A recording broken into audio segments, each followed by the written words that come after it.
Okay, part 6 of me and physical courage. The way I ended up on the psych unit was after 24 hours, they rolled in a TV with a headless, disembodied head, a psychiatrist in some other state, because this had been bought out by a big company, who was clearly trying to come up with a reason to hospitalize me. Finally, and there was a nurse who liked me, was sitting there with me in the room. Finally, I said to him, you asked me if I had firearms, and I said, no, I'm a happy guy. I'm happy all the time. I love myself. I love everybody. I wouldn't want firearms. And now you've asked the same question about 3 different ways. Same question. What are you up to? And he said, thank you for your time. And he hung up and had me locked up. The only time I ever was involuntarily committed. And when the nurse told me about it, I said, well, what's that about? She said, well, you said you're a danger to yourself. And I said, you've seen me for 24 hours. Have you seen any sign of me being a danger to myself? She said, he didn't consult us. No, he just wrote the order. Pissed him off. So I was plenty mad, but still playing the game. Well, up on the unit, I've been making calls, and the last psychiatrist I saw, they had my records all ready to ship over to show I wasn't a psych patient anymore. I had been graduated out of all that, and this was a dreadful mistake.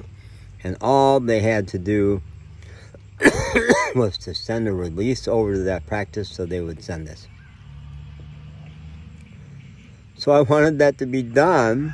I went up to the nurse's station. Hey, can we do this? Yeah, we'll do it. Go back to your room. Half an hour later, they had not done it. And I walked up to the nurse's station, and they weren't doing business. They were just sitting and gabbing. So I said, I want to talk to somebody about this. They said, go over there, we're busy. So I stood for a few minutes, maybe 2, 3, 4 minutes, and said, this is ridiculous. They're not working. So I went and knocked louder on the door.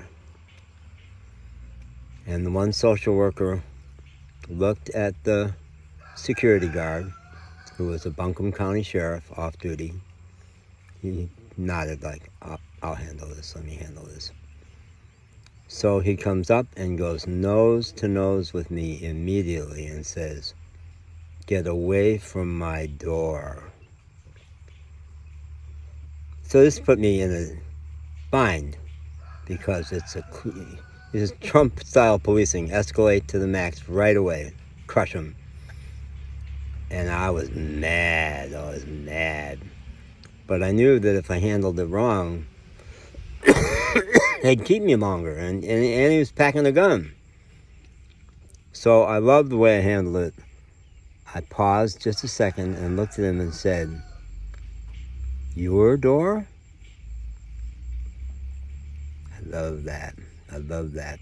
He went ballistic, screamed, now. And I said, okay. I turned, and as I was walking back to my room, I looked over my shoulder and said, and they're going to need a new security guard here because you're a bad cop. So it's a lot like the walking away from the guy on the Polish north side of Chicago. Whereas he had a gun. As I walked away, I insulted him on my way out. So I felt good about that. But played it smart. Was not scared. Was never scared. But played it smart.